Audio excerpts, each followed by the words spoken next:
Hello, everyone who is joining us online. Welcome to the Union Democracy Town Hall. We're incredibly excited to have everyone here today.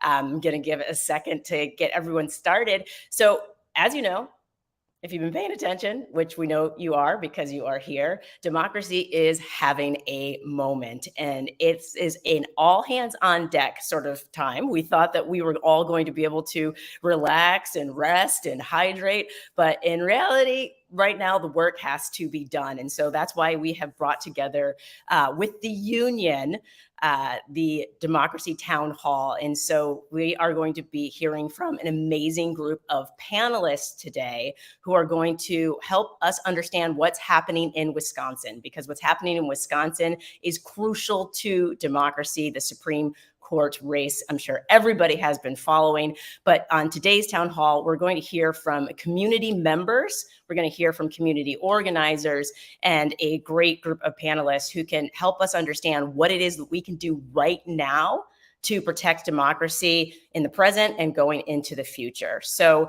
we're going to have Jacqueline Westman, who is going to be on the ground. You can see her right there, and she is going to be introducing our panelists, as well as our organizers and everybody who is going to be live in Wisconsin. They're in Milwaukee right now. I was supposed to be there, but unfortunately, the airlines had a different plan.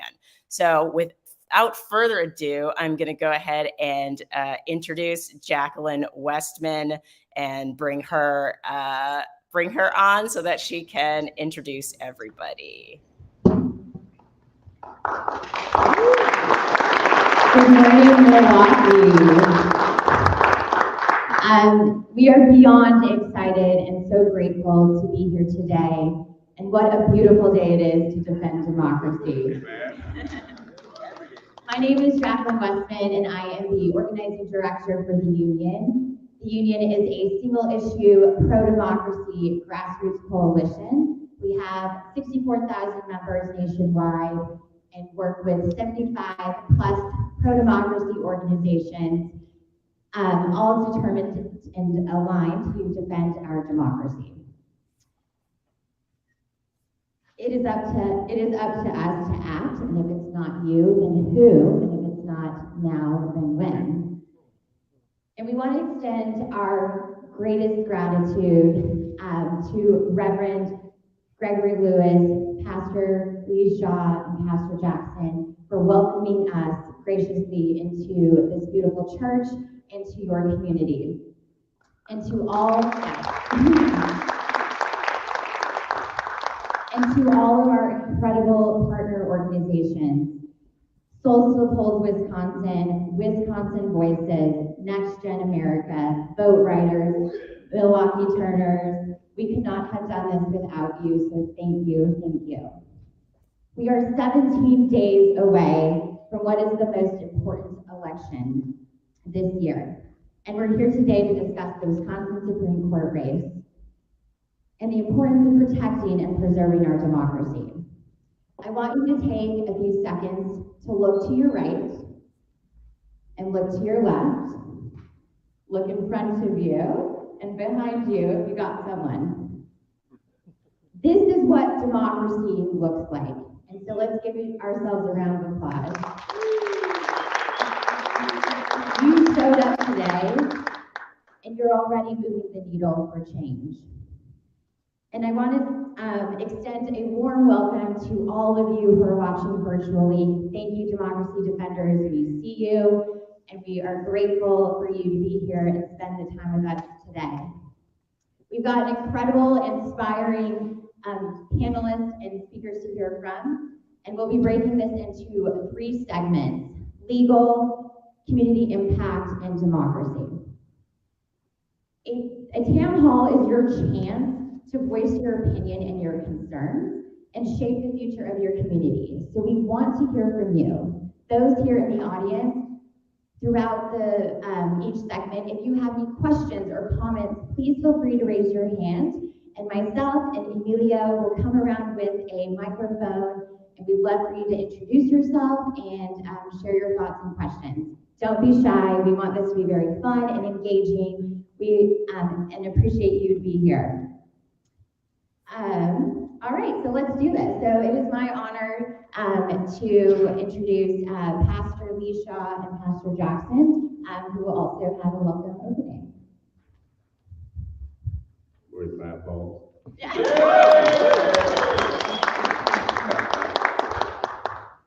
Well, first of all, let me just thank God for allowing us to have this opportunity. This church is in the heart of the inner city, and I believe that it's our duty to reach out, especially politically, because our votes are our voices. And so I welcome each and every one of you with the love of Jesus Christ, and looking forward to a very exciting and vibrant participation of everyone in the audience today. This is your opportunity to have your thoughts and your feelings expressed. Please take advantage of it, and it's our privilege to have you here today. Thank you.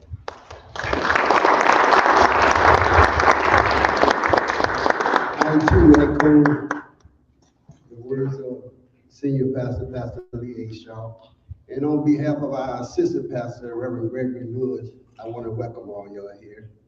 And just thank God for this day, because our democracy and our voting rights are being turned back. We're going back to Jim Crow era. Seems like every time you look around, different legislators in different states is turning this back. You got to do this, you got to do that.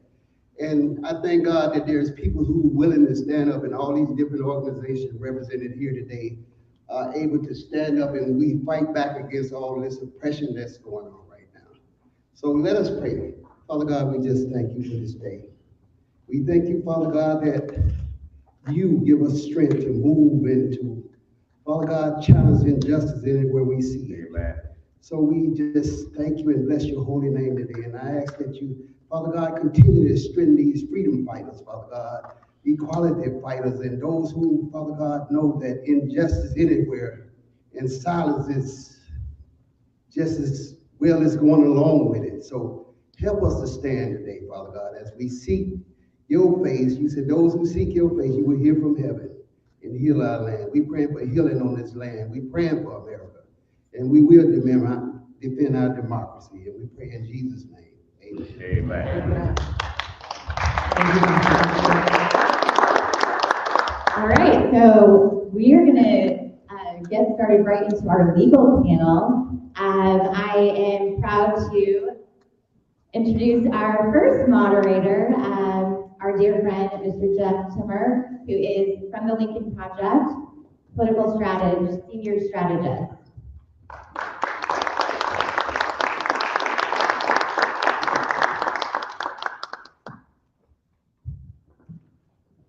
Thanks, everybody.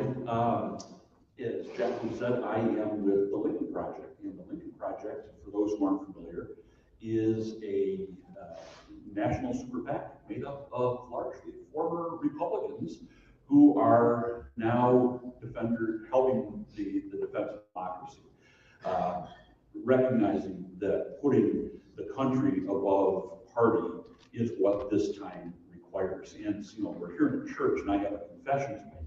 Not only did I spend 30 years as a Republican, the first issue we're going to be talking about here, the voting laws, the importance of access to the voting laws, gerrymandering, those are all things I have a very firsthand experience with. I'm not a lawyer, but I spent years drawing a legislature that tilted the playing field to the advantage of my political party. We spent years, as happens in politics, working the laws to our advantage when Republicans had majorities, when Democrats had majorities. Let's not, it's something that happens in politics, but I think this time that we find ourselves in these last few years really has opened my eyes and the eyes of many that the greater cause of democracy matters far, far more than partisan wins. And that's why I'm here today, and that's why I'm glad to welcome our panel. to join us. And without any further ado, let's bring them up here and let them introduce themselves.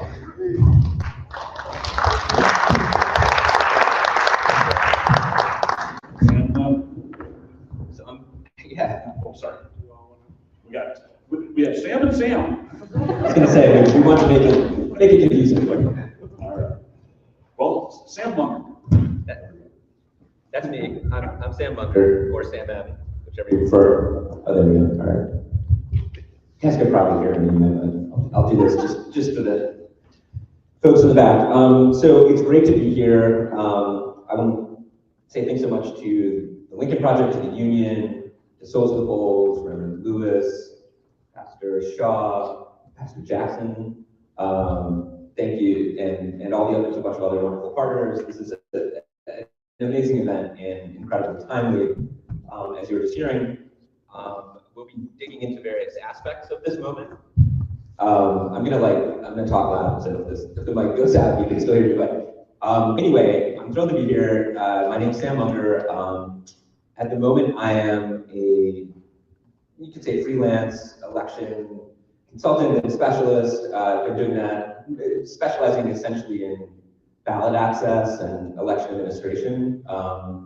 Before that, I was in the governor's office, the current governor's office, as a policy advisor on a number of issues, including voting in elections. And then I've done a number of things in the political world. Before that, I was at the University of Wisconsin in a policy think tank for a while. And I started my career in Washington, D.C. doing, retail electoral politics. So this is what you were hearing about, getting some people elected and other people unelected. So and I also am a lawyer by training. I did in fact go to law school, but I like to say I'm a recovering lawyer. I've been trying to, get away from it. Recovering Republican, so. Yeah, exactly, right? Listen, every day.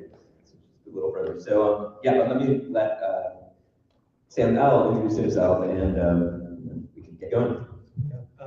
Thank you, Sam. Again, thank you to the Lincoln Project, to the Union, and everyone else. Again, it's a beautiful day for democracy in Wisconsin. 12 degrees outside, and some snow, but we'll get through it. We'll turn out to vote on April 4th, no matter what the weather's like, and democracy does not wait. My name is Sam Liebert. I'm the state director for All Voting is Local Action. And a lot of the work that we do is in the space of holding bad faith actors accountable. So those who deny the 2020 election results, to those who would oppress or suppress the vote, especially to communities that have been historically disenfranchised in our country. We also work in the election administration space. So as our name states, All Voting is Local. We work closely with municipal clerks of all colors and stripes on the political spectrum to support and uplift our clerks. As many know, there's been a lot of threats against our election officials these past several years, both physical threats and other sort of overt and covert threats. So we're always on alert to support and protect our municipal clerks. Just a little bit about me quick. The past 11 or 12 years I've been in municipal government. Half those as an elected official. I was at hometown city council of Janesville, both the hometown of Russ Feingold and Paul Ryan, so figure that one out. I was the first person of color elected to the city council there, a city of 90,000, about 90% white, Caucasian, also the former capital of the KKK for the Midwest, so our city's come a long way in progress there. Still here. They're still there.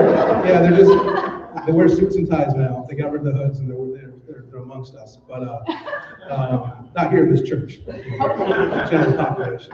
And before that, similar to Sam, I did electoral politics. I worked for Mayor Barrett. I worked for President Obama for several years in the first administration. But Wisconsin kept calling me home, and this is where it's at. So I'm happy to be here and looking forward to having this discussion today. Thank you. Well, I'm grateful to be joined by the Sams. I think everyone here in the audience realizes what's going on in Wisconsin, but there are many, many more who are watching this online who might not be aware. One, that there's this weird April of 2023 election going on for the Wisconsin Supreme Court. And even if they are aware, whether they're in Wisconsin or they're across the country somewhere, they might not understand why they should care about this. The odds are very high that in the 2024 presidential election, whoever wins Wisconsin is going to be deciding who is the next president of the United States. And so who sits on that Wisconsin Supreme Court plays a very big role in adjudicating these election challenges, that have become now far too common, fraudulent or kind of tactical use of the courts to try to win through hook and crook what the Republicans in this case aren't able to win through the ballot box. And so who is on this Wisconsin Supreme Court matters a lot. It matters a lot when it comes to who the free and fair elections decided by the redistricting lines in the legislature and in Congress here in Wisconsin. And so there's a lot of implications to this. And so with that, I'd like to get started. We've taken some pre-questions from some audience members to just get the ball rolling here. So let me say the first question. Over the last 2 years, there's been a lot of action in the Wisconsin legislature setting voting district maps and a lot of activity in the Wisconsin courts dealing with these gerrymandering issues. Can you provide your views on the status of these issues and where these issues might be headed in the coming years, especially given the outcome one way or the other with this election in April? I'll go to my Sure. media left. Yeah, I'm happy to take the first crack at that. And well, you went immediately to one of the key issues that will be influenced by this coming election in April. And I think there's a long and tortured history around gerrymandering in this country, but in this state in particular over the last decade plus. A lot of folks in this room, I'm sure, are intimately familiar, and there's been a lot of twists and turns since 2010 when control aligned, for conservatives, say Republicans basically, and they drew one of the most gerrymandered maps in the country. That map has only gotten worse in the intervening years, and did so in the most recent round of redistricting. It spawned a number of cases that have gone all the way up to the United States Supreme Court and up to the state Supreme Court. And in each instance, a conservative majority, a slim conservative majority, has rejected the claims on which folks were trying to get them to draw fairer maps. And in each case, they've sided with the most gerrymandered version of the maps. In Wisconsin, which is, again, it's one of the 2 or 3 worst in the country by many, many measures. That is to say, it allocates the least proportional representation to the 2 parties, and to some extent to to demographic groups within those parties. Like BIPOC folks, we can just name it, right, tend to get packed in one tiny district. And then, the influence is thereby diluted in the legislature. So the reason that it's really relevant to this coming election is that, as I think most folks in this room know, but for folks online, there's 7 justices on the Wisconsin Supreme Court. One of them is retiring. It is right now there are 3, and I think at this point in our evolution, we could just say there's basically 3 liberals and 3 conservatives, and that tells you a lot typically about how they're going to vote. This one seat is going to determine which side has the majority. And so if liberals take a 4-3 majority, and we could also say maybe pro-democracy or justices with an expansive reading democracy take a majority. The Wisconsin state constitution has language in it that is very protective of the right to vote. In some ways, even more protective than the United States Constitution, and more protective than that in a lot of other states. So there is reason to think that that a case could be brought under Wisconsin state law in the Wisconsin state courts that would undo some of what has been done in terms of gerrymandering. And this has happened in a couple of other states. It happened in North Carolina, for instance, where the state Supreme Court, based on state law, and there's a lot of weeds to get into in terms of federal versus state law and different provisions and so on, but basically, if a case were brought, and folks have been holding off on bringing this case under state law to the Supreme Court would be able to decide whether to at least partially undo this gerrymander at the state level or not. And there's every reason to think that this seat will be the deciding vote in a case like that.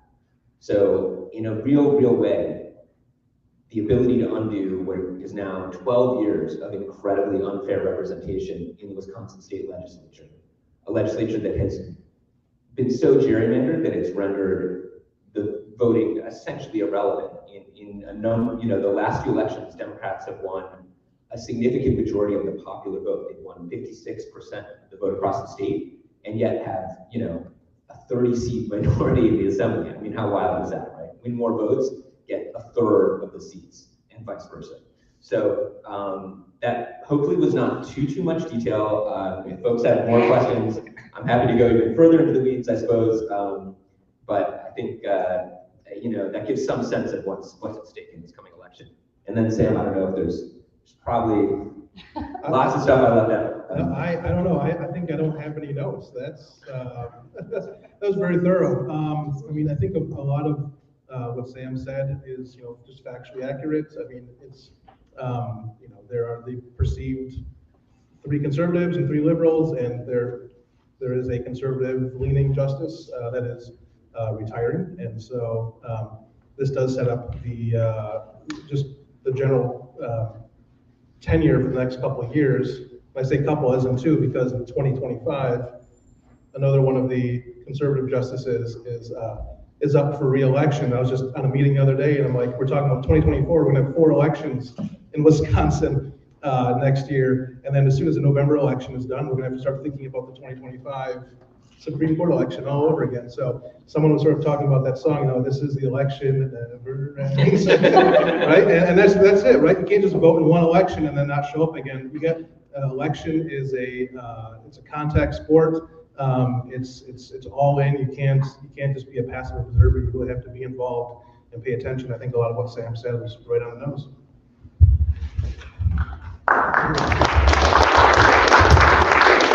Let me direct this next question at Sam L.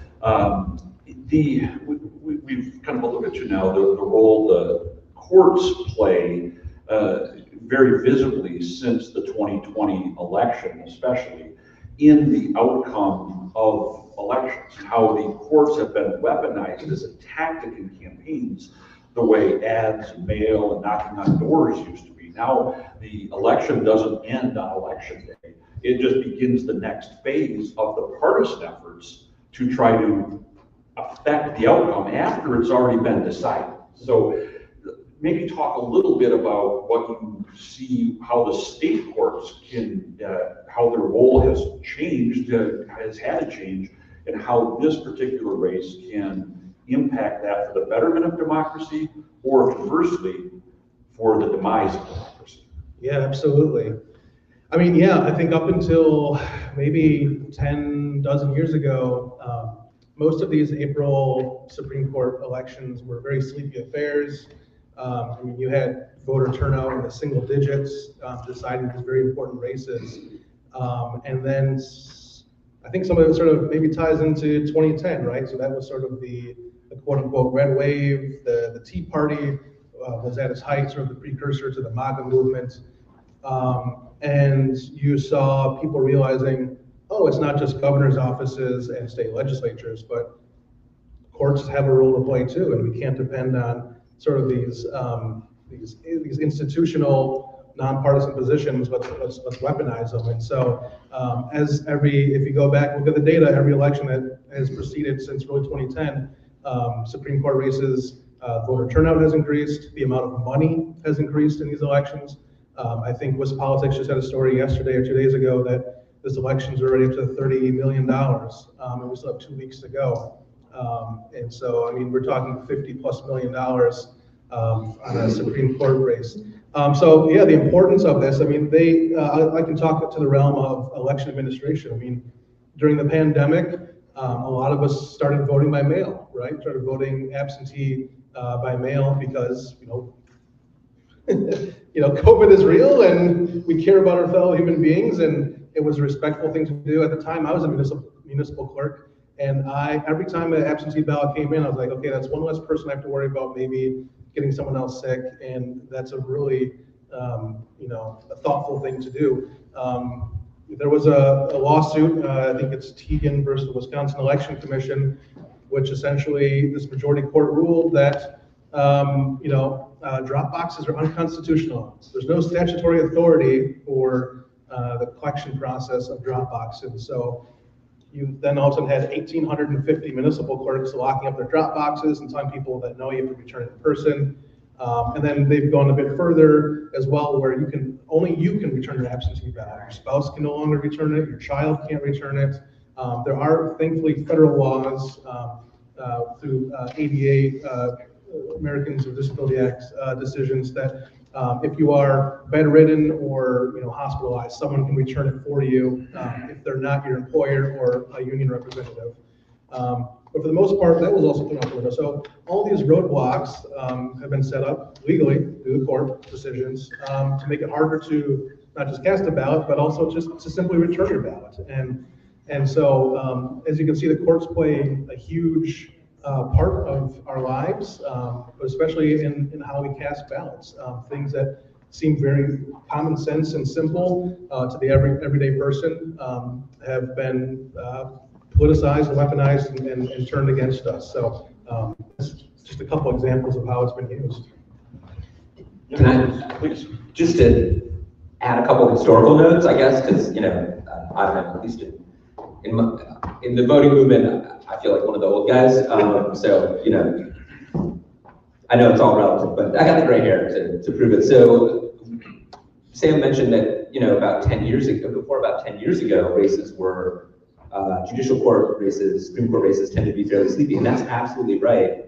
The turning point, for historical reference, was the race where Louis Butler lost his seat. Louis Butler was the first justice of color, and at the time, lower court judge Michael Gableman, which is a name you may remember, who was even then, essentially a partisan hack. He had worked on a number of campaigns, and the Wisconsin Manufacturers and Commerce, which is the business lobby in Wisconsin, spent what at the time was an absolutely unheard of amount. They spent about $1 million on the race. They dumped, like slightly less than $1 million, and that was, 10, 20 times where before that people had spent, it was like a local race, $20,000. It was just not, it wasn't even considered a race. It was sort of considered if you were on the court and you didn't mess up, then you pretty much got to stay, right? And they realized, wait a second, for a relatively modest investment on our part, we can flip this court and we can put someone on who has basically preconceived notions and is going to do more or less exactly what we want them to. So I just thought that's an interesting historical note, and it brings us to the point today, 10 years later, we're spending 50, probably, some estimates as high as 100 million on this race. So it's been a, I don't know, uphill or downhill curve since then. The other thing, one other quick historical note, and you can cut me off if we're running out of time, but I just want to note on the, for instance, just to give you a sense of how wild, at least by legal terms, some of these cases are. Drop boxes to receive votes have been used in the state of Wisconsin essentially since it was a state, like basically since the founding in the 1830s, because, you go in small towns, you go down to City Hall, you couldn't expect someone to be there all the time. People, even in large towns, even in Madison, where I live, or in Milwaukee, you can drop your water bill off. There's a box for your water bill. there's a box for like your taxes. You can leave things. And they had a box where you could put your absentee ballots. This was not some sort of radical, newfangled leftist notion. It simply became more relevant during the pandemic. So they threw out, 100 and whatever, 70 years of legal precedent to rule on some, in a way that was pretty nakedly partisan. And, I think the last thing I was going to say is that there's this drumbeat of cases that continues, as Sam mentioned, chipping away, making it just a little bit more difficult here or there to vote. So for instance, there's a ruling issued by a judge in Waukesha, and this is sort of how a lot of these rulings happen. The plaintiffs, who are essentially conservative activists, will go to a local judge in Waukesha or Ozaki. They'll go to like most conservative place, find the most conservative judge, and get a terrible ruling, and then it will get litigated up in the Supreme Court and stay in place. They would never bring these cases, in Milwaukee, for instance, right? Because judges won't give them the time of day. The ruling is that if you submit an absentee ballot, and as you know, and we'll probably talk about, you have to have a witness fill out their information. If the witness leaves out any piece of information, if they write Milwaukee, but don't write WI for Wisconsin, if they put their zip code, but don't put that zip code's in Milwaukee, even though you have the street address, you have every piece of information that can tell you exactly who and where that person lives, right? If you put your street address and your zip code, you know where that person lives, you know where they live in Milwaukee. It doesn't matter, your ballot's invalid, you have to come down and fix it. I don't want to discourage people from voting, but like, I just want to give a sense of how ridiculous some of these rulings are. Yeah, full stop, I'll leave it there. Well, that actually is a very good segue into our next question, which deals with what you mentioned that particular case. Are there other looming cases, or are there efforts underway in the legislature that could work their way into cases that could impact either the 2024 election or beyond, that are, like that, looking to use political tactics to achieve, to manipulate the court to give them a political outcome? Sure, having begun, I'll continue down that road. I mean, I'll say briefly about the legislature. Every session, there are,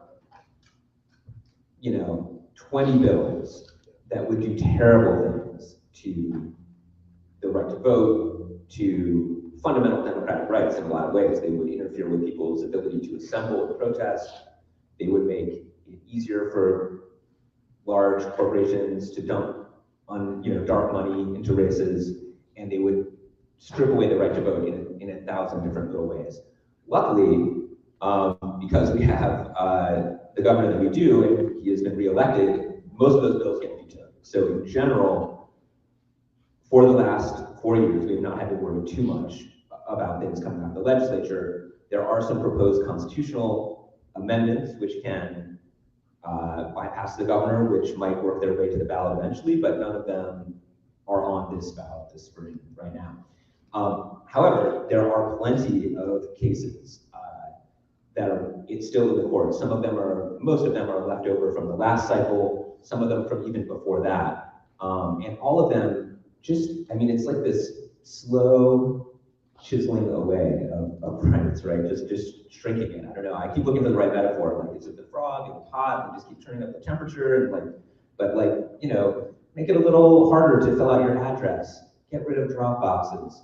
Make it harder once you if you fill out your ballot wrong, to come back in and change it. Like, there's cases on all of these things that are pending. Make it a little harder for local officials to have discretion over where polling locations and where early voting locations are placed in cities, to make it accessible to people who may have to take transit or may have mobility issues or be living with disabilities. All of these things are currently before the courts. Some of them have had bad rulings, like the witness addressing case that I mentioned, that are being appealed and will land in the Wisconsin Supreme Court before too long. Some of them are still waiting for an initial ruling, but based on where they are, I think there's a reasonable suspicion that the ruling is likely to be bad, and there's equally, based on a very long track record at this point, every reason to think that if the current Supreme Court, or a Supreme Court that is like the current one but with Daniel Kelly on it, if the cases come to them, they're going to be ruled on in a way that is the most restrictive of democratic rights, and it's the most restrictive of the ability to vote. I don't think there's much doubt about that. So I don't know if there, as a former election administrator, Sam has a grasp of the administrative details that is greater than mine. There may be particular pieces of it that you want to highlight. I mean, I think I would just to get back to the legislative part. I mean, I think the current the majority party right now in Wisconsin in the legislature, I think after the 2022 election, especially across the nation in Wisconsin, right, the red wave didn't happen, a blue wave didn't happen, but a lot of young people showed up to vote and stopped bad things from happening. And so I think you're seeing now sort of a reality. The Wisconsin GOP chairperson recently just said that they're now encouraging their members to vote by mail. Just this past week, the Assembly passed a bill that would keep the 1848 abortion bill sort of intact, but with making the exceptions of rape and incest. And that was in the assembly, so the lower house, so the 60-some Republicans there could be a bit more extreme based on gerrymandering. But the Senate Majority Leader, Devin LeMahieu, said, we are not going to take up this abortion bill because it's just going to be vetoed. And so I think there's a changing mentality that we're not going to just keep passing bills to pass bills, that they want to actually get things passed that are good. So hopefully the state Senate could be a place where bad ideas go without. A rare optimistic note. This band. I had coffee this morning, so I'm feeling good. Well, Sam L., as a former election administrator, this next question that we got from audience members, maybe let's start with you. We've heard so much about elections being rigged and problems with elections, and it's worked its way into the common lexicon and coverage of politics and what's going on in the United States right now. You've had a front row seat for this. I guess put people's concerns to rest. Anybody who might be concerned about that, and especially those people watching, not necessarily here with us in the audience. The safety and security, the free and fair elections that we have, and what are some things that we should be watching out for as we look not only to this election coming up in a couple of weeks here, but in 2024 that could disrupt the process or logistics of elections? Yeah, so, what I have to say, I can't obviously speak to the other 49 states and the District of Columbia, but here in Wisconsin, we have a very safe electoral election administration system. So in some states, right elections are administered at the county level. Here, it's sort of true. So here in Wisconsin, we've got 72 counties. Every county has a county clerk. The county clerks sort of serve as a liaison between the local municipalities and the state level with the election commission. But really the county clerks are the ones who sort of reporting out the numbers that come from the municipalities. And they usually work with the municipal clerks on ordering ballots in bulk because, right, it's cheaper for municipalities to buy in bulk. And we could talk about, municipal funding later, but essentially there's 1,850-ish municipalities in Wisconsin. And so there's 1,850 election clerks in Wisconsin. And so in order for, quote unquote, the vote to be rigged, you would have to have a massive conspiracy of epic proportions would have to take place. Not only with the 1,850 clerks, but also all those clerks have deputy clerks in many times who help and support with the elections. And then also you have chief election inspectors, and you have the frontline election inspectors. And there's several chains of custody and who's handling the ballots and where are they secured, and people are initialing and signing affidavits that they swear that this or that has happened. So to say that, there's these illegal dumps or things like that, it's preposterous. And I've worked in conservative communities as an election official, and I've had sort of these people, make comments, the election's rigged or this or that. I'm going to cast my ballot, but I usually say, you know what? Sign up to be an election, be a poll worker, get the training, come and work at our next one. 100% after that, I've converted them. They are true believers in democracy because they see the process from beginning to end. And so, I think things that we can look forward to in the future. So after the election has been processed, right, on election night, the election's really not over. Those are just sort of the initial results. They eventually have to go to what's called the County Board of Canvassers, which are 3 board. So every county, all 72 counties, has a board of canvassers, and it's made up of 3 members, the county clerk, and then a member from both of the 2 major parties. So most county clerks in Wisconsin, just because of our breakdown of being more of a rural state, are mostly Republican. So most panels are 2 Republicans, 1 Democrat, and then in some of the other areas, it's 2 Democrats, 1 Republican. We have sort of been watching this canvassing process now as a possibility of where, bad faith actors could try to meddle in the process, whether the appointees to the Board of Canvassers are folks with bad intentions, or these are public meetings, so people could show up and try to contest the canvassing process. I think we saw this in Arizona this past election, but essentially those people were eventually ordered by the courts to process the ballots. And oh, by the way, if you don't, this Republican congressional district is going to flip to Democrat and also affect statewide Republican races. So they quickly finish that process. So, but there's a lot of really, again, sleepy, boring bureaucratic things that are built in as checks and balances to our process. But again, you sort of see these folks are trying to whittle away or find weaknesses in our system to take advantage of it. So I would encourage people to become poll workers, attend your county board of canvass. It's not sexy. It's really boring. Maybe bring a book to read, but like these things are important. Democracy is open, it's transparent, and in Wisconsin, we're very lucky with the system that we have. We need to keep saying this because there's such rhetoric in the opposite direction, trying to convince people not to trust the system. And democracy relies on a shared faith in the outcome. So thank you for that answer. I think we have some audience questions now. Yes, thank you so much. Friends, we have about 5 minutes until the next panel begins, and we really want to get some questions from you. So I'm going to walk over to my friend here. Hi, Sam. You just spoke about the election commission, right? You spoke about the election commission, and we shouldn't worry, but I worry because there were 10 people in Wisconsin who signed fraudulently that they were supposed to be electors, and they were not. And one of them is Shilling, and he's on our commission. He's on the election commission. Nothing happened to him. Why? Those were fraudulent documents that they signed, said they were electors, and they were not. Did not believe Biden won, and nothing has happened to them. And I have written everybody, including the Attorney General. So yeah, I'm concerned that this person is on our election commission. Can you talk to me about that? Were you referring to Bob Spindell? Yeah, Yes. that's me. Yeah. I said Shilling, I'm wrong, but that's the person. Yes, ma'am. So in Wisconsin, we do have a Secretary of State, but I can now say she does not have any direct role in election administration. We have the Wisconsin Election Commission is 6 members, with 3 Democrats, 3 Republicans. So usually to get anything passed, they have to be a 4-2 vote to get anything done. One of the election commissioners is one of the Republican election commissioners, Bob Spindell, who is from Milwaukee, not too far from here. He lives on the lakefront. Said in an email after the 2022 election, he openly bragged about how 37,000 fewer votes came out of Milwaukee over 2018.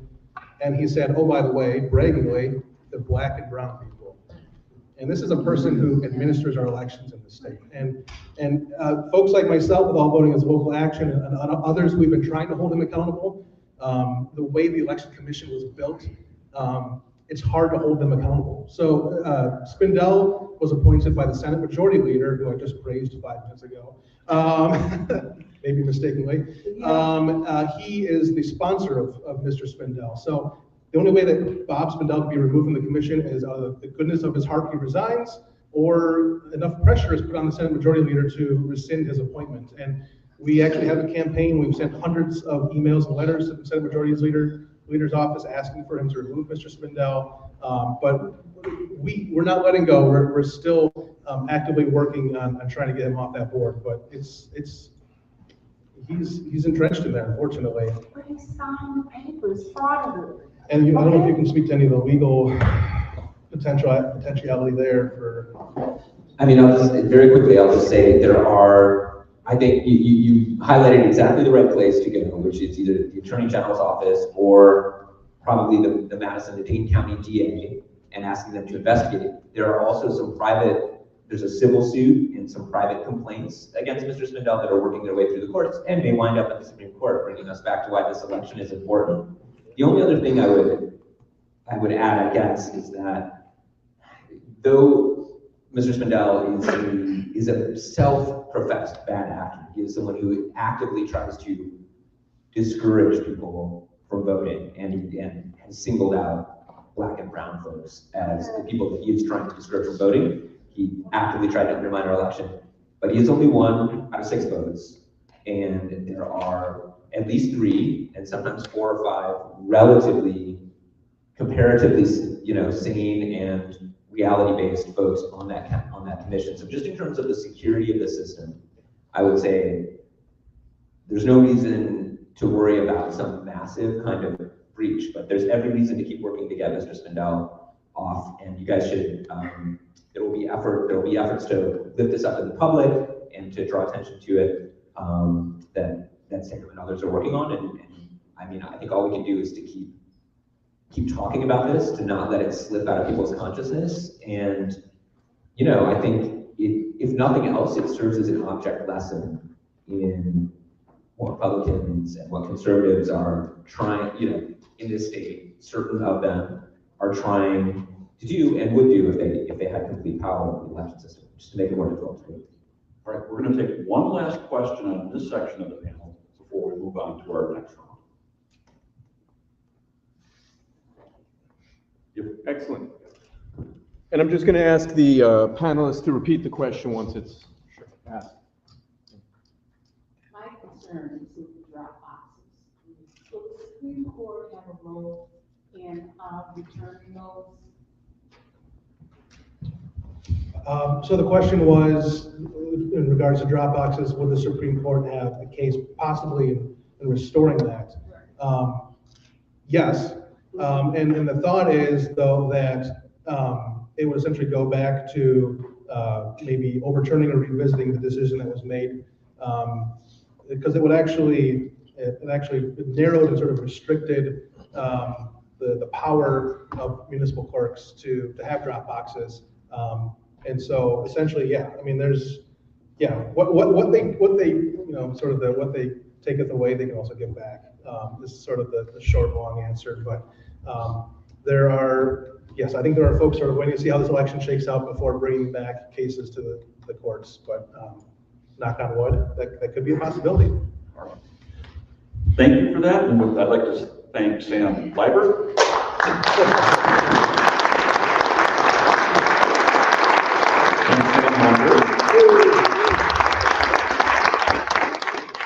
I'm Jeff, but you can call me Sam. Let me bring up Jeff.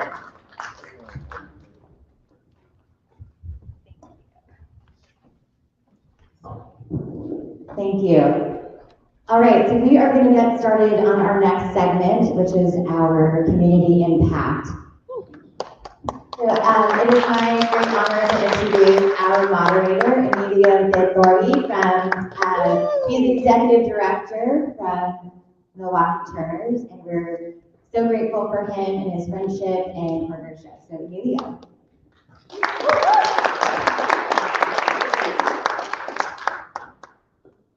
Good morning, friends. I'd like to thank all of you for coming.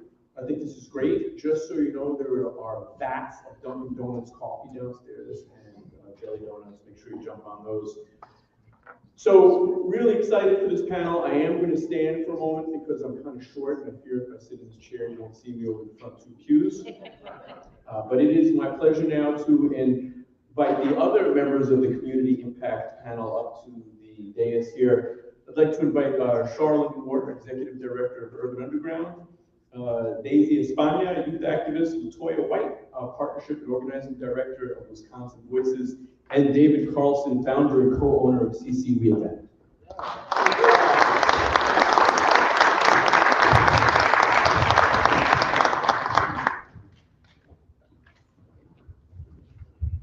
So as Jacqueline mentioned, I'm Emilio Vittori. I'm the Executive Director of Milwaukee Turners over at Turner Hall. We've been a vibrant part of this community and this democracy since 1853. And it's my pleasure to work with all of these great folks, yourselves included, making sure that we have a robust democracy. When we talk about government, we think of the executive, the legislative, and the judicial. And I think that kind of does a disservice to the very important fourth part of our government, which is the people and the community. And I don't want to neglect that until for this. I just made that 2 minutes ago. But I feel it strongly. And for this, we have 4 fantastic community leaders who are going to be answering some of the questions that have been put forward by you all and by the folks who are watching here online. And we're going to pause for a moment and have everyone introduce themselves, and then we'll get down to the business. Absolutely. Good morning. Is it morning still? Yes. Good morning, everyone. Thank you all so much. Definitely want to thank the Lincoln Project and the union and the many different partners for this opportunity. My name is Charlene Moore. I am one of the co-founders of an organization called Urban Underground, which is a youth leadership and social justice organization that have been able to be in the lives of so many young people that are now amazing young adults that are running our city and, you know, making an impact in our country. And also I've been very supportive with a coalition called Youth Justice Milwaukee, which was designed to close down one of our youth prisons and relocate young people back home to Milwaukee. Again, good morning, and so thankful to be here.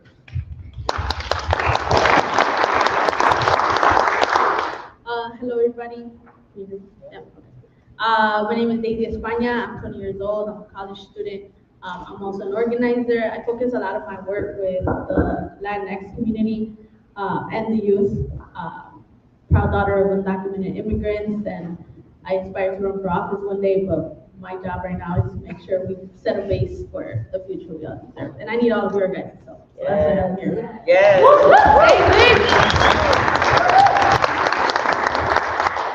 Hello, everyone, and I'd like to thank the Lincoln Project, Turns, Next Gen, all Souls to the Polls, all everybody in the audience for being here. My name is Latoya White. I'm the Director of Organizing and Partnership at Wisconsin Voices. I've been an organizer for over 15 years now, speaking up for people that is most often not heard. Helping in that good fight, as you say, we always say we're fighting, but helping in that good fight to make sure people have the right to democracy. I'm here because I want to, again, make sure that everyone has the right to democracy. They have the right to community, have their voice heard, and not be silenced on their message. So thank you all for having me.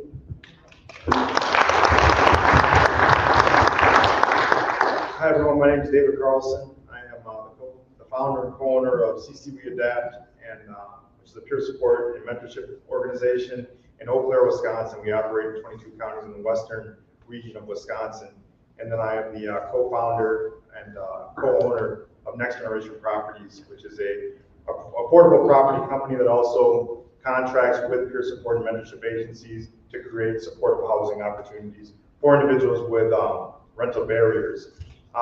Myself, I'm formerly incarcerated. I'm also a combat veteran, and I'm currently in law school at Mitchell-Hamlin School of Law in my 2L year, which is my second year. And so my life is kind of dedicated to this work, more working with individuals, direct services, but also working to secure more resources for the individuals that we serve. And so that's my investment here.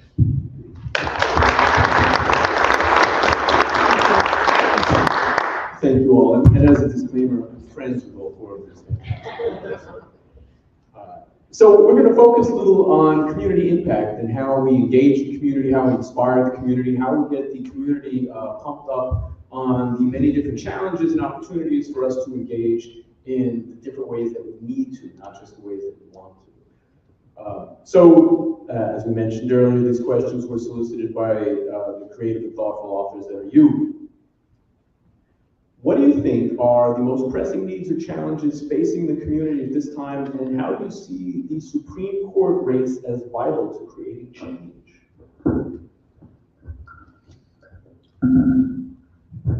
I thought about this question a lot, just because there's so many needs that are pressing our community today. I wish it was like, you know, if we just do this one thing. Particularly living here in Milwaukee, there's so many systemic issues that are going on in our city. One of the primary ones that we're working on is around our criminal legal system.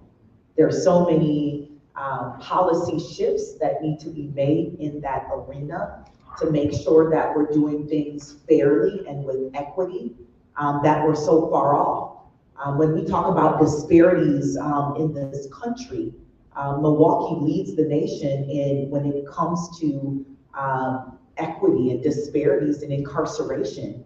And those are some of the things that when folks vanish from our community, you take them out for 10, 20, 30 years, and then plot them back in and expect them, to just go and be successful, especially not having the tools and the support that's needed for them to be successful human beings.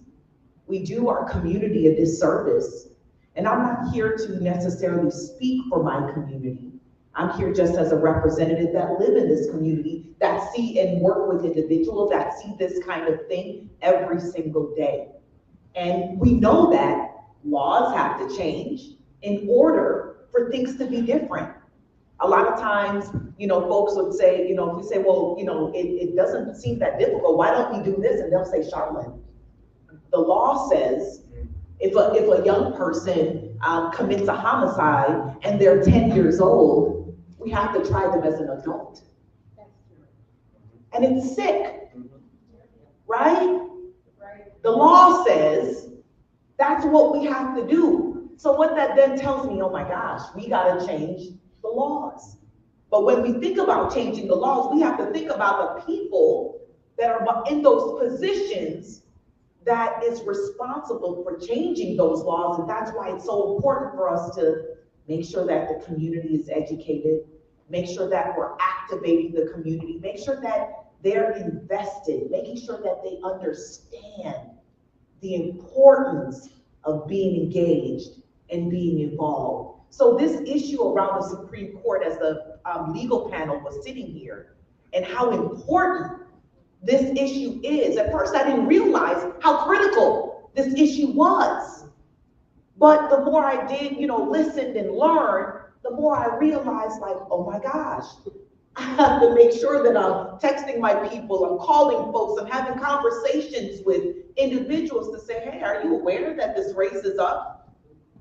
And I'm surprised that a lot of people are like, no, not really. I've kind of heard some things. And I'm just like, oh my gosh, let me tell you about it. Let me tell you how important this is. So we're at a critical juncture, and how important it is for having the right decision makers, having the right leaders in positions that are going to represent a broader majority of the people.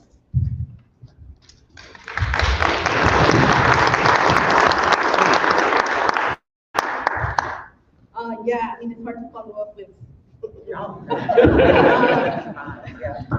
But I think some issues, would, especially in the city of Milwaukee, gun violence is, we're losing too many friends and family to gun violence, so that essentially can go back to the Supreme Court and they have the final say, as well as, the immigrant community. One big issue is driver's license for all, and so they have a huge role on that too. And yeah, That's great. Yes, yeah.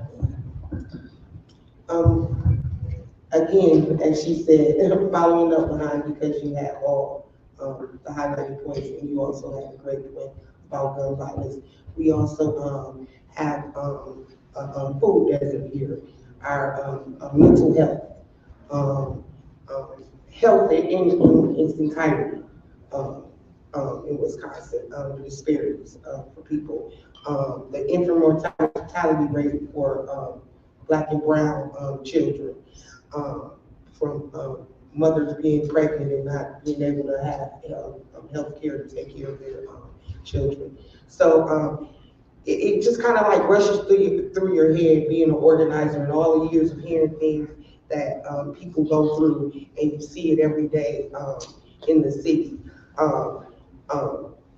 Like the young man being charged as an adult, a 10-year-old. That's ridiculous.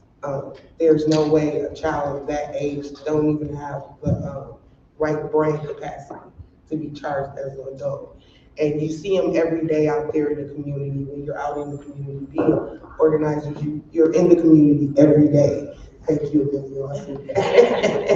You're in the community every day, and you see these our youth, and they have a lack of disparity on our society at this point. They feel like they're left out. So for them to actually show up in this last election was amazing to me, because they really showed up this time.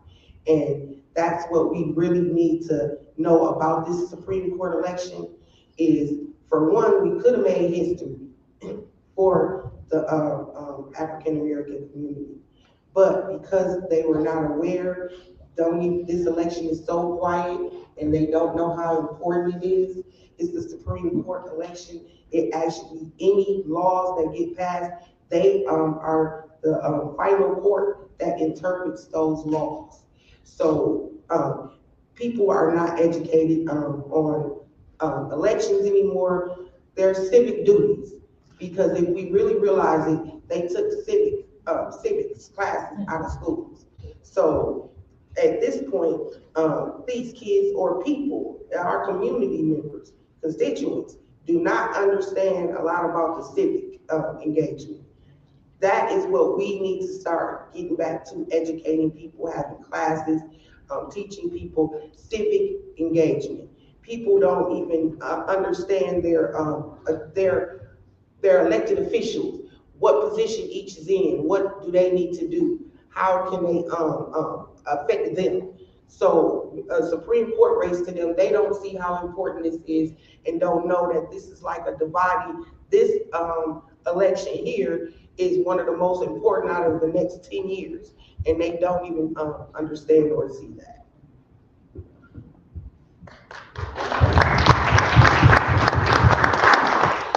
So kind of piggybacking off of what everyone has said already, I would identify two issues from our region: housing and youth services. And I think that it really ties into everything that has been said. Housing, there is no sustainable plan for it in our area of Wisconsin. I don't know how Milwaukee's doing. I've attended some housing committees down here, and it sounds like it's about the same down here as it is where we are. And then youth services, we talk a lot about, you know, what adults are getting, because adults are able to interact and participate for the most part in the electoral process, but youth can't.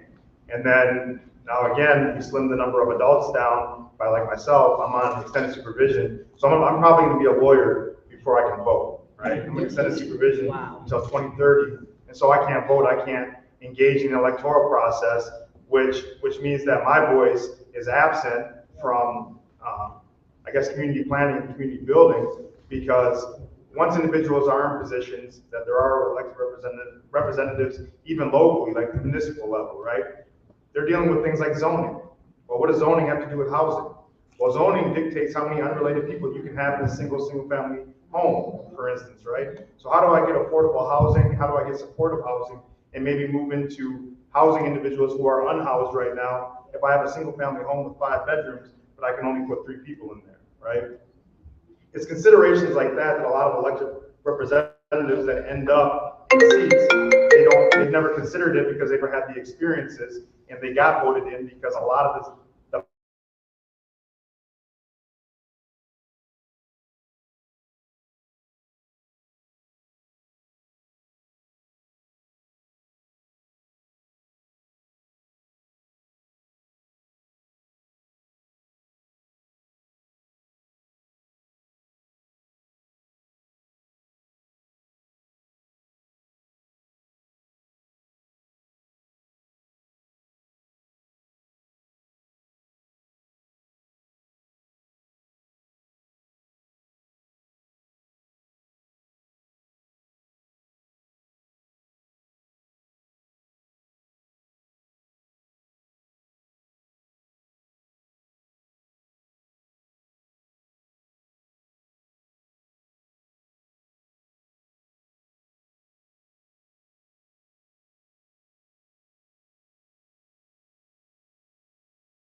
Hey everyone, we're having some technical difficulties. A phone call came in, so we're going to reset that. But I want to thank everybody for their comments and questions in the chat. You all have been incredibly engaged. We're going to get them back online. This panel is fire. I was actually echoing those same comments in a private chat. Being engaged right now is so incredibly important. Civics, education, that was gutted, and that is a real reason why a lot of our young people don't understand the importance of engaging in the political process. So I really appreciate those questions, and I know the panelists do too. I am grateful. We do have a Gen Z panelist. I'm sure you caught that as well. So we have questions for her that we're going to give to her when we come back. So we are just going to give them a few more minutes to get back online. In the meantime, I would love for people to drop even more questions in the chat, because we have another panel coming up after this. So just hold tight.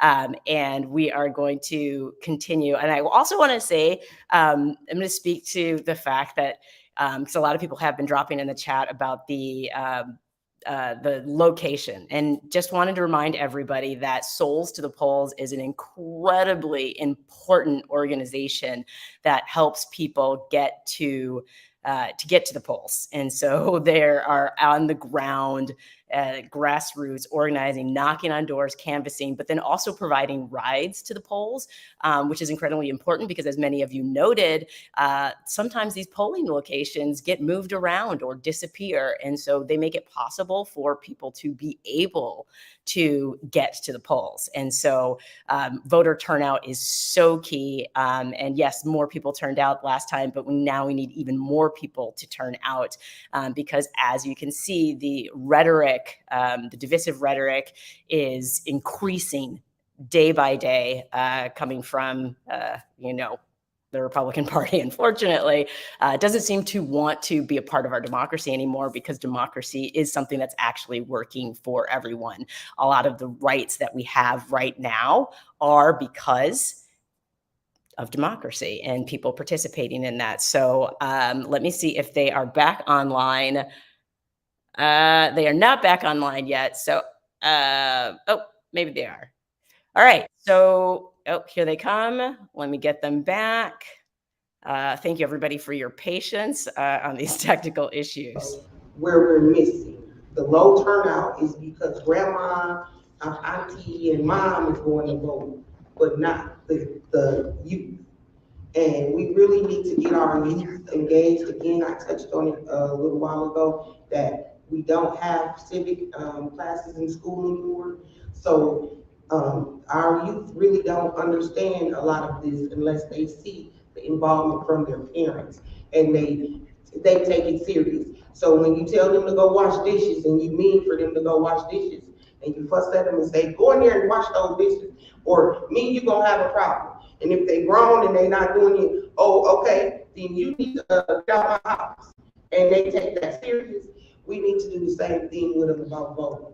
We need to, because that's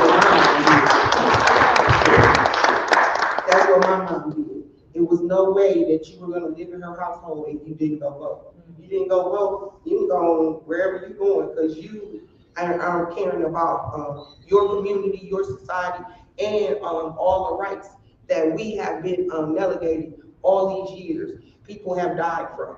So the main thing for me is to get our youth involved. We got, and that's through social media.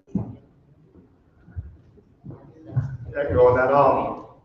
I agree. Getting youth involved is super important even before they're of age to vote, just so they already are engaged. I think that also as organizers, I started out as an electoral organizer for a nonprofit organization, and something that I did to the dismay of some of my supervisors, but then also encouragement of other supervisors, was, when I went out and organized, I would constantly be told about things that were happening in the community to individuals. For me, I wasn't able to just turn my head to that, right? I wasn't able to forget about that and be like, well, I gave you the information on how you can access the vote, and now I'm good. I'm gonna put my numbers in the the spreadsheet and I'm good to go. I would always follow up on what that person's issue was, and I would use my network to try to get them help. And I think that more electoral advocacy organizers connecting with groups like ours, direct services type groups that actually have the resources to help each individual in real time is super important, because now it's a give and take rather than every couple of years someone coming to my door and telling me that, well, I need you to do this for us, even though it is for them also. It's hard to see that when you know the issues are so immense that, well, how could turning in this ballot help alleviate these things? So the give and take is super important in organizations like ours in Milwaukee, all kinds of organizations, working directly with the people, getting them involved in your organizing, and then making sure you follow up in between elections.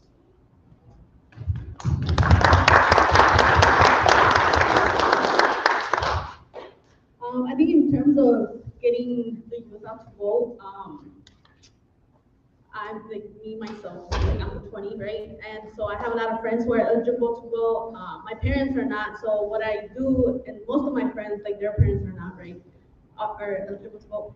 I just tell them that they're voting for themselves, but for their parents too, right? Like their voice is not, I mean, their vote is not only their voice, but the voice of many other like immigrants and, you know, like my friend here who is not eligible to vote. Like my vote is for him, right? As well as everybody else who is not able to vote. And then we all, like I said, we all have friends and family who are eligible to vote. And I think that it might be difficult on the door to get somebody to open it, right? And have that conversation, but we can definitely reach out to our friends and they know like 5 more people who can vote. And then those 5 people know more, right? So I think when you reach out to your network is more beneficial. And then once you're at the doors, you got like probably tops 2 minutes to talk to somebody about why they need to go out and vote. And what I do is essentially like introduce myself, tell them, ask them if they're registered to vote, and then ask them about what issues matter to them, right? I'm not going to talk about immigration if they don't care for immigration. I'm going to talk about education, right, and why it matters. And so I think I've had a lot of friends who did not care to vote until I had a conversation with them, and then now they text me every now and then when there's an election with their stickers saying that, you know, thank you, now I vote for my parents because I know how important my vote is. So that's it. I'm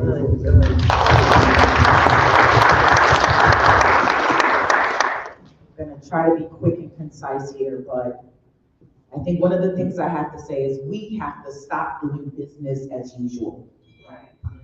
When it's election time, guess what? Money gets poured into a city, a community, right? Got boots on the ground, got all this mail that, you know, most of it ends up in, you know, hopefully you're recycling it. But most of it ends up with, you know, littered everywhere. It's a very expensive piece of property that gets sent to our house all the time. I think we gotta go back to the basics. Social media is so amazing for the young people because that's what they're seeing.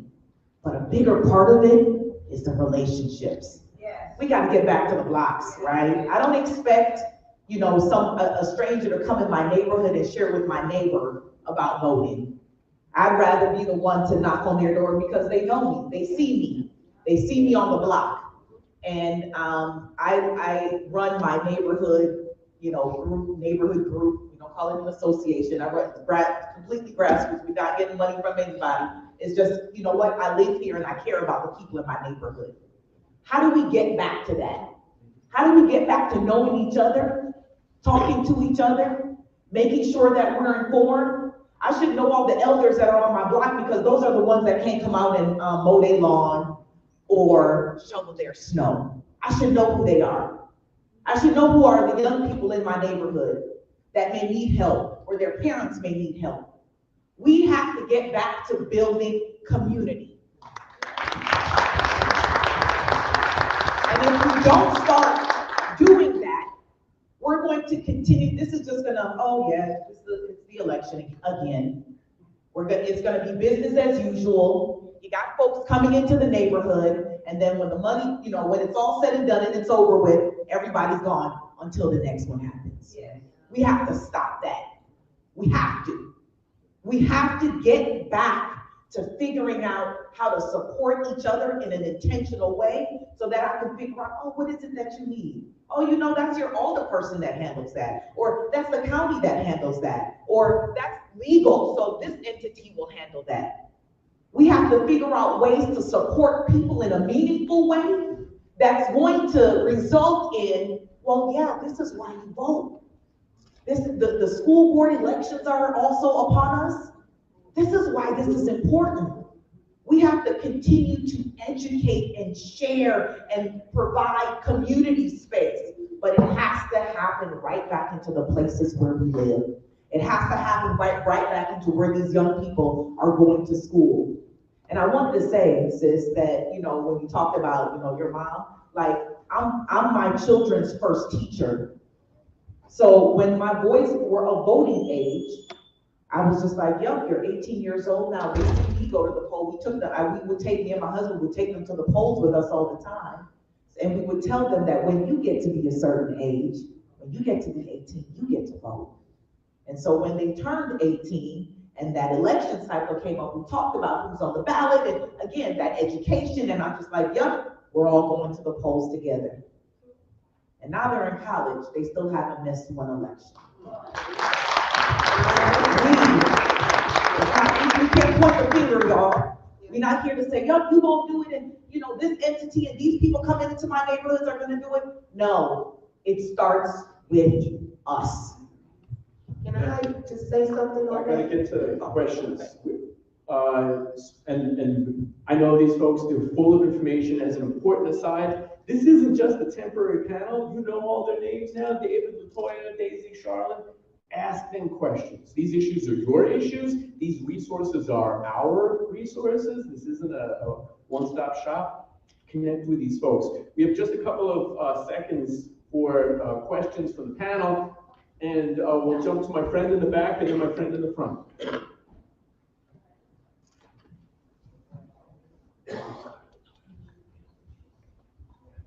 Good morning, everyone. I'm Faith Polis. I'm a resident, a lifelong resident of Milwaukee, and also a representative of the Greater Milwaukee Urban League.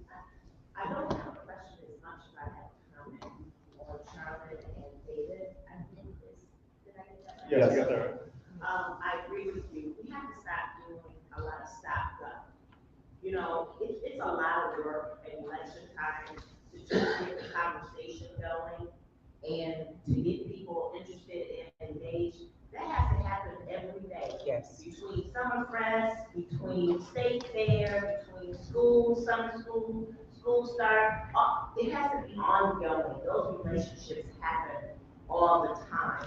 And it's a lot of heavy lifting when you stop it after the election and then pick it up again at the next election, right? So that's one thing I want to say. But I also want to say, David mentioned something about housing. I am of the belief that there is a lot of work that needs to be done, but the glass is also half full, because after we get up and keep doing what we're doing, we don't believe that there's some results happening. The Greater Milwaukee Urban League is working with Axe Housing. We have 8 families that are ready to become homeowners that we've been working with in that part. That's one thing. Access Home has been working with Evolve Church. There's a family that's ready to become a homeowner. Community Development Alliance, CDA, they're doing some great things in this city. I think we have to look for the change while we're working. There are people that are really dedicated and committed to making the change and addressing housing inequity, housing equity, making homeowners of African Americans. We all know that that is the beginning of wealth. So while we're all working, and I appreciate everything that everyone said on the panel, because I believe you and I know it to be true, but I also want you to know that there are a lot of people that are on the ground doing work and making change. Thank you, Faith. We love you too. Gentleman here had a question.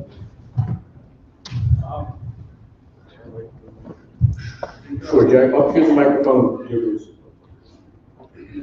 Bruce Colburn, and at Souls to the Polls, we've tried to do a certain thing, and it's the idea that ordinary people can do extraordinary things if they actually stick and work together.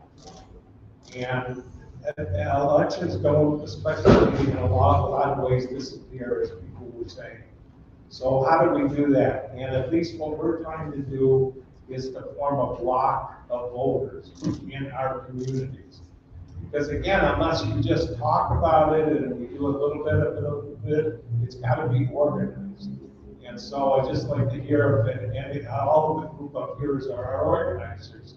So if they have any thoughts about how do we get back to that, where people have blocks of people, and it isn't like, well, it's just one, but they're actually working together continually. So, yeah, I'm happy to turn it over, and we'll toss that one until Latoya is left. I know when we organized a while ago, one effective way, and you touched on it as well, is block captains. People that we got to get back to people actually being lazy on the block and talking to their neighbors and knowing each other. We got away from community, and back then we could go on. We had over 200 or 300 block captains, and we can literally go on a block and say, "Hey, Sandra, how you doing? It's the election coming up. Here's some information on the people the candidates that's running," and she can talk to everybody on the block, and that made them feel more comfortable than, as everybody say, which is true. You come in somebody's neighborhood, knock on their door, talk to them about election, get their issues, find out what's going on with them, open them up personally, and then you're gone after the election. And then we come back next election. Having actual people on the block that actually know all the neighbors and can be a lazy eye to educate people about the elections is great. But it also takes, as we used to say, it takes a village to raise a child. If we as parents start holding ourselves accountable for educating our kids and our family members as well, then that changes a lot as well. Because I have 4 youth under the age of 30, and every last one of them vote. Every election, we all see each other pictures of I voted sticker, because we've always been educated on voting. Great strategy, great panel. This can easily be a 10-hour panel, as we know, and there are a lot of organizers in this audience. So we're going to put this to rest before we flip it to the next group. Again, thank you, David, Latoya, Daisy, Charlene, for this. Know too that many of them are doing this work in coalition with others. If you want to get involved with any of their groups and what they're doing, you want to share what they're doing with other great folks like Bruce and Faith, please connect with them. Thank you again very much.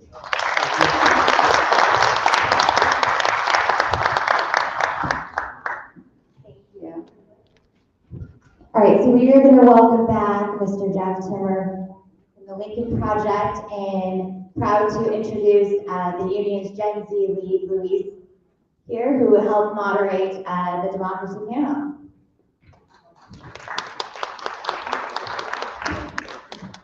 Thanks again. Somebody who's a lot smarter than I am once said something to the effect of democracy, the strength of democracy doesn't come from the size or the power of the majority. It comes from the willingness of those who lose to accept the results. And we've seen for 240 years, whether or not, no matter how strong our disagreements were, how strong we opposed each other in elections, one side lost, one side won. We licked our wounds if we were on the losing side, and we went on to contest the next election. Suddenly, one side has said, we're not going to play by those rules, threatening the very foundations of democracy itself, the entire concept. It only works if we all abide by it and all believe in the results. It's kind of like Wile E. Coyote in the old cartoons. He doesn't fall until he looks down. If anybody looks down, democracy is in peril. And so with that, I'd like to introduce Luis, who can tell a little bit about himself and then bring our panelists up. Yeah, hello everybody. Thank you so much, Jen. So yeah, like they said, my name is Luis. I am the lead Gen Z organizer for the union. And I've done some organizing with youth since high school. I went to high school in California, but I've also done youth organizing in Texas, in Massachusetts. And I'm super excited to get started along with Daisy, along with some college Democrats we've reached out to, along with Freedom Inc. youth organizing here in Wisconsin. And I think one thing that I really like to share about youth organizing, particularly from my experience in Texas, is that, you know, Latoya was saying this, youth organizing is hard, right? Young people are hard to get involved. But if there's one thing we learned, especially in Texas, where they are passing so many voter restriction laws, is that legislators aren't passing these laws because the communities that they represent want them to be passed. That's not what's going on. What's going on is that we have groups of people like the youth bloc that, even though we're starting to turn out, right, we turned out in the midterms, and that helped prevent that red wave that Jeff was talking about. We're not turning out in enough number to actually be represented and to have our beliefs and our values represented at the level that's actually going to lead to long, sustainable representation. So when we see these restrictions and when we see these policies being passed that are not reflective of our beliefs, it's easy for us to think that we can't trust in the government. The government is not there to protect us and to advocate for us and to just stop participating at all. But that's actually completely the opposite of what that means. And so I think when it comes to young people, we gotta help convince. And like Daisy was saying, it's about me going to my friends, it's about her going to her friends, it's about using relational organizing, our networks, our people, to let them know what this is really all about. So with that, I think we're super excited to talk to our panelists, if we could bring them on and welcome them.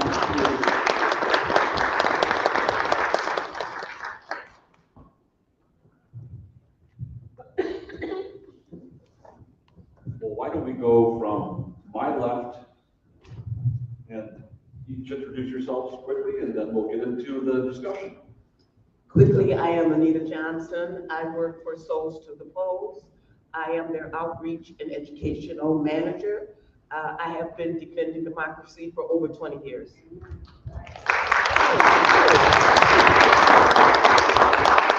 Good morning. Man, I know you guys got more energy than that. Good morning. Hi, everybody. My name is Nick Ramos. I am the Wisconsin Voter ID Coalition Coordinator with an organization called Vote Riders. If you've never heard of Vote Riders, you're in luck, because I'm getting ready to tell you a little bit about them. We work in photo ID law states, and unfortunately, Wisconsin happens to be one of them. And so, yeah, it is one of the worst. I think Ohio right now is taking the lead right now, unfortunately. But we help people get IDs, birth certificates, and social security cards. So we pay the fees for those documents. We pay for the transportation of any of those issuing facilities. And so if you need help out there, they said earlier, you can connect with any one of us. We're in the community. Holler at me. You can call 866-ID2VOTE. We will get you square. Good morning, everyone. My name is Tiffany Kaler. I am a U.S. Army veteran.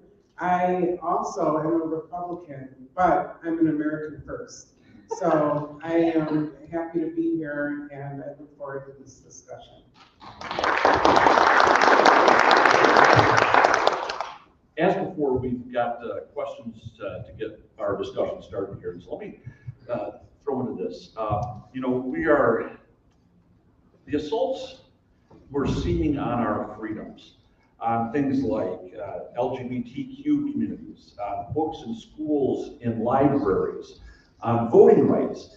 These things are consistent with assaults on freedoms in other countries that we've watched. And when we see them happen there, we think they're wrong, and we see how they've led to autocracies, how they've led to totalitarian rule. Can you explain why protecting democracy is so important here, but mainly let's maybe throw out a question. Why is it that so many Americans don't seem to see the threat when it's happening here that we would recognize when it's happening somewhere else? I don't know who wants to go first.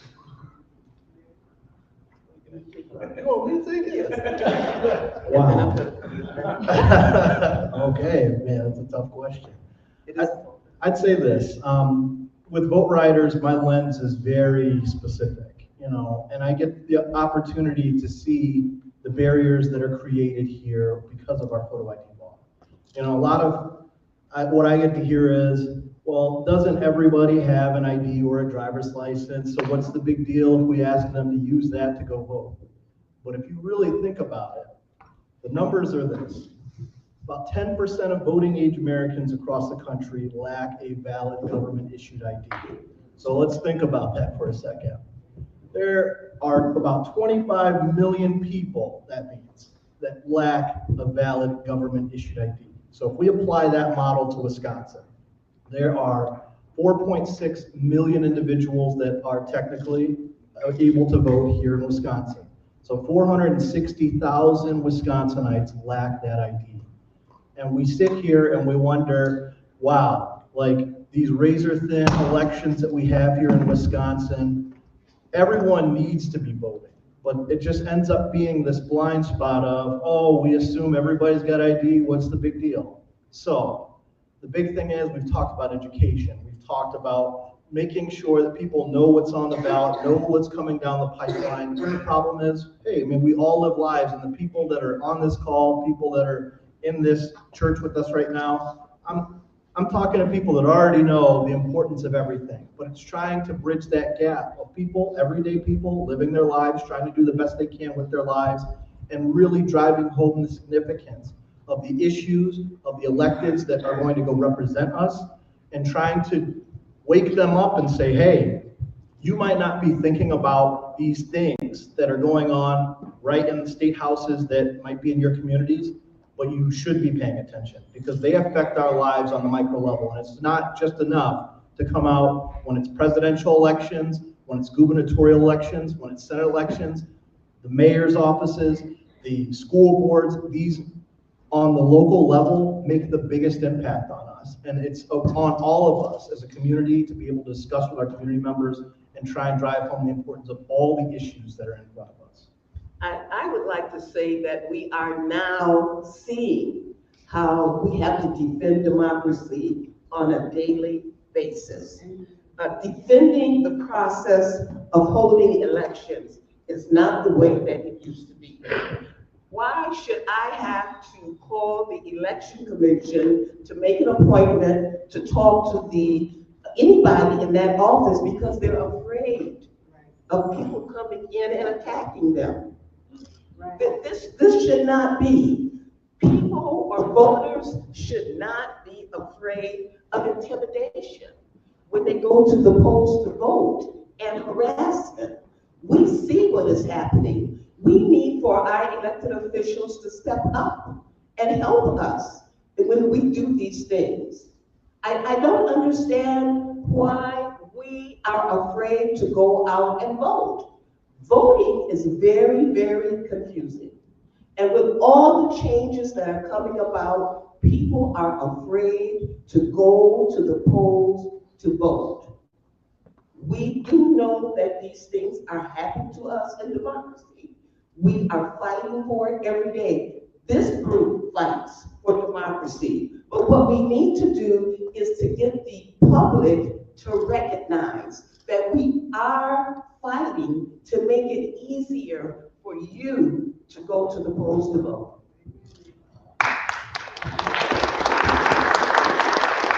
And I also want to jump in real quick as well. I live in Washington County, which is one of the wild counties. It's Washington, Ozaukee, and Waukesha. But where I live, the voter turnout is high all the time. I mean, I can go at 11 in the morning and there's already been 800 people that have voted. The reason I'm involved and the reason I'm sitting here is because of invitation. I did my homework. I looked at what the Lincoln Project stood for, and I also looked at what the union stands for. I decided to come down here to be a diverse voice, to be a person who is part of democracy, because it's not just a small group of people that think the same way. I served in the U.S. military to defend all of our rights to say what we want to say in a free and free society. So I think it's important that someone said it best on a previous panel, you have to get involved, you have to get engaged, become a coworker, because you'll see how elections work. You will be responsible for your polling location. And I think it's very important to, reach out to your neighbors, like other panelists have said. But most importantly, you have to be true to who you are and be true to standing up against fear and the noise that the political machine makes. And we hear it on commercials back and forth between the Supreme Court candidates. So we just have to be true to who you are and vote the way you think is best for the state. Thank you so much. So we also want to hear, we started to hear a little bit about it, but with the election just 17 days away, with early voting starting on Tuesday, can you guys talk to us a little bit about your organizations and what you guys are doing to drive out, turn out, get people to the polls, and really get this democracy going? Well, what I think is really important, what Souls to the Polls is doing. You know, we have a presidential election on the 24th, next 2024.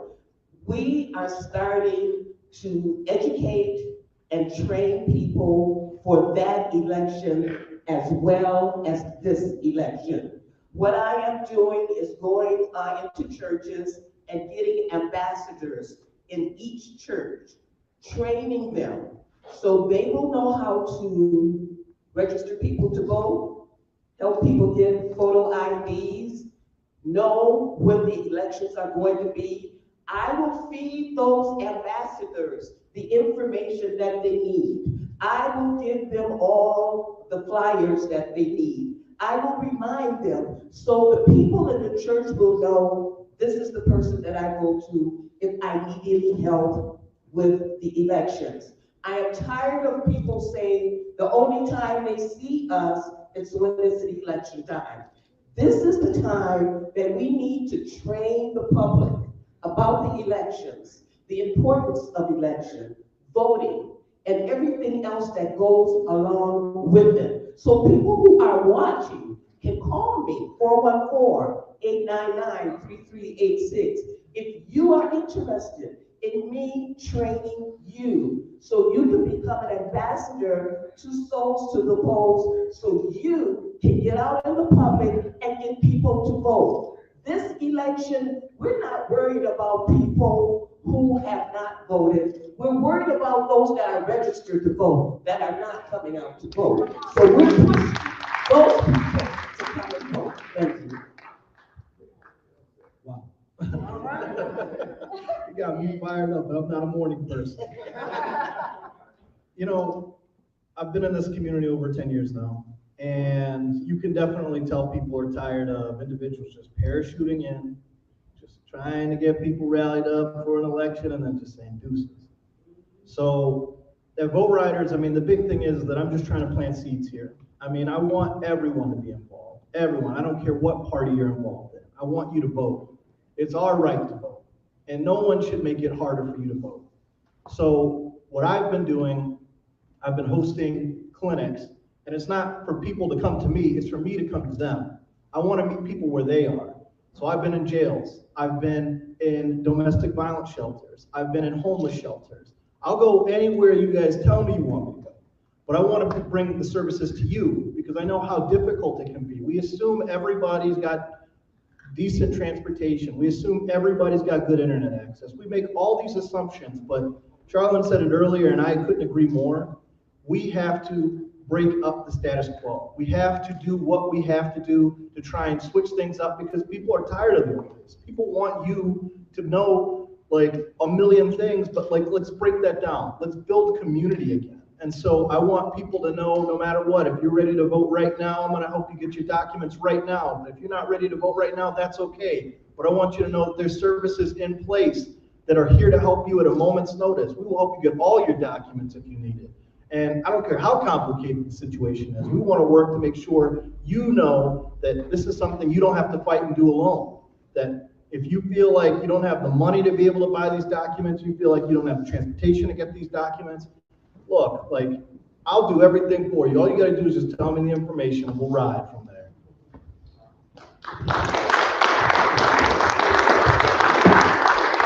Can you repeat the question? I'm pretty fired up here. Yeah, it was, I guess, what are your organizations doing to like start getting the wheels grinding on democracy, get people out of the polls and stuff like that? Well, I'm not representing an organization. I'm representing just myself. But I always tell people in my family that, you know, voting's so important that if you can't stand the other candidate, you need to go vote because you're going to cancel their vote out. And it's so important to think in those terms because, you know, you have the other side, they're well organized, this side's well organized, and it really comes down to how many people are actually going out to vote. So if you can't stand the Supreme Court justice running and their commercials, know that when you show up, you're going to cancel out their vote. So that's one way to think about it. One other thing I wanted to add is Souls to the Polls also gives rides to the polls for people that don't have a car to get to the polls to vote. We also are lucky enough to have somebody with a disability van that can help people to go to the polls. So what we really want to do is empower you so you can get to the polls to vote. It's left up to you to go to the polls. We'll do everything that we can do, tell you about the changes in the laws and how it affects you when you go to the polls to vote. But you have to go yourself to the polls to vote.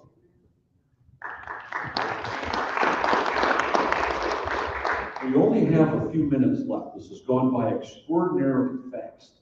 But we'd like to, I don't know where our microphones went, but we'd like to hear if anybody here has questions for our panelists or comments that they'd like to make. I see you back there thinking about it. You can go. You want to ask a question? I'm kind of afraid of hearing ignorant, but like, how long does it take for somebody, my dad came across from Cuba on a boat. Like, how long does it take for an immigrant to get an ID?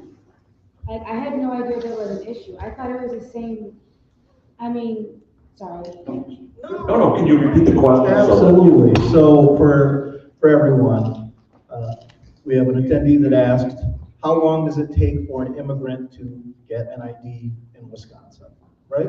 Yeah. You got it right? Especially, like I said, my dad came across from Cuba during the 80s when Castro was kicking everybody out. And I was just wondering, like, for him, how long did it take to be able to actually be a part of democracy versus, you know, just an immigrant? So that is a great fact pattern to share, and I'll try and do it very quickly. I mean, let's just discuss what it takes to even get an ID in the first place here in Wisconsin. You need, in this particular situation, since your dad wasn't, a U.S. citizen, it's got to be able to show some certain documents like a certificate of naturalization at some point. They want to know, basically, they want to verify a person's name, their residency here. They ask for a social security card. They ask, so a lot of times what I try and do is I'll try and help people get their birth certificates. Foreign birth certificate can be a little bit more difficult to try and acquire, so hopefully Dad had that. If not, we'll try and figure it out. And then in a state like Wisconsin, you got to be able to prove your residency. So I believe that's 28 days living here consistently here in the state. So it can be a tedious process even for a U.S. citizen. Not even just to throw in the fact that we're talking about an individual that's trying to, migrate here to the States. And so what we diligently try to do is try and help that person collect as many documents as they possibly can. Wisconsin does have an ID petition process where if you lack certain documents, the DMV here will work with you to try and verify those documents on that individual's behalf. And then they can give them a paper copy that uses a photo ID that you can use in person and vote, and that will continue to re-up every 60 days as the DMV is trying to collect records for that individual. But any fact pattern like that, you can always contact Vote Riders. We'll do our best to work with that individual, and that's a great question. One other thing about the photo ID. If you're new to Wisconsin, not immigrant, if you're new to Wisconsin and you need a state ID and you don't have all the documents that you need, the petition process will help you to get a temporary ID so you can vote on election day.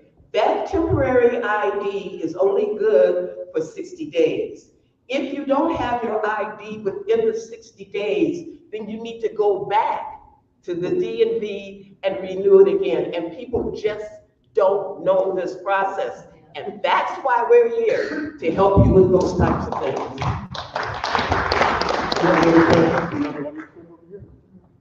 Yeah, for years and years, we were fighting up in Madison, the photo ID situation, simply because it's somebody tries to impersonate someone else.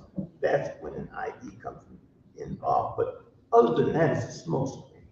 Another smoke screen that is currently happening is a major party official locally is telling people how they kept the black vote down. I would like to know what those people is doing to counteract that notion and getting more black people out. I know that you're going to do it in 2024, but in this election coming up, what are some of the things that's so important? I'm sorry, what was this question?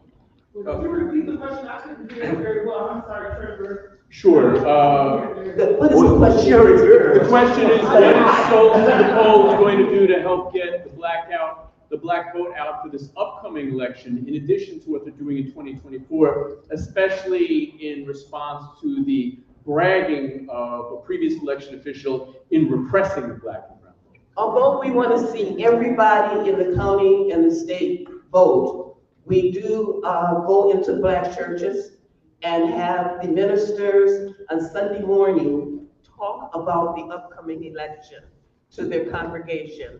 And you know how it is in the black church. Once the minister says to do this, this is what you do. I think we may have, do we have one Sunday that there's no such, see, this is something else they took away from us. Early vote on Sunday. Yes.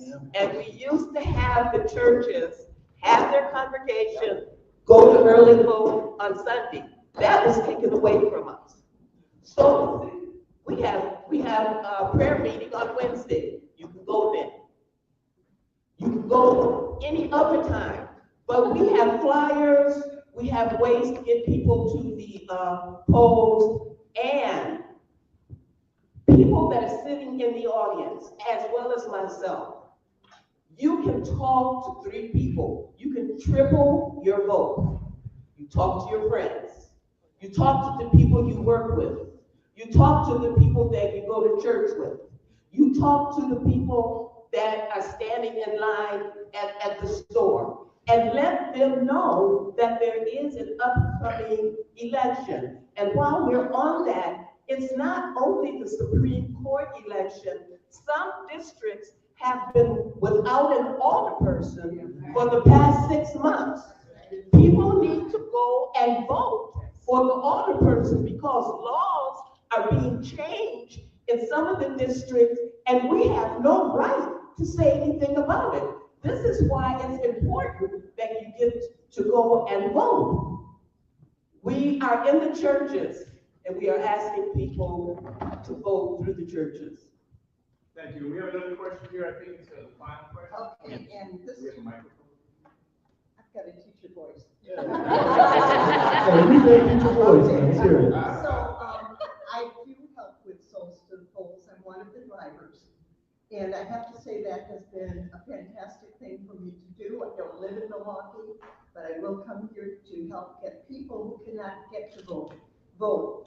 We do have flyers out there. If there are people who think they have places to put these flyers, please take them. There's also a sign-up sheet. If you feel you can do any of the driving, either for early voting or for the election, please let us know. There's also a sheet out there. I did see a sample of the Milwaukee ballot the other day. Those referendum items, are ridiculous. You Yeah. cannot figure out what they mean. And there is a sheet out there where you can take a picture of the QR code and it will explain the referendum. So I'm just saying, there are things you can do. If you can't drive, see if there's somebody else who can come and drive. It really helps. I mean, even if during a day you can only get 10, 12 other people to vote. It's 10, Thank you 12 for your people. help. Thank you. Thank you, everybody. I want to thank Anita and Nick and Tiffany for their insights and all the work they're doing. So let's have a round of applause for them. Let's have Luis have the last word for this panel. Yeah, so hey, I mean, thank you all so much for coming out. I mean, can we just give one round of applause, please, panelists, for everybody else that was talking and showed out for yourselves as well. I mean, this truly is what democracy looks like. This is civic society. I really just want to emphasize, we are 17 days away from this election, right, that we're talking about. It's so important. Not only that, but early voting starts on Tuesday. That is just a few days away. So y'all can start getting ready to vote, start making those plans.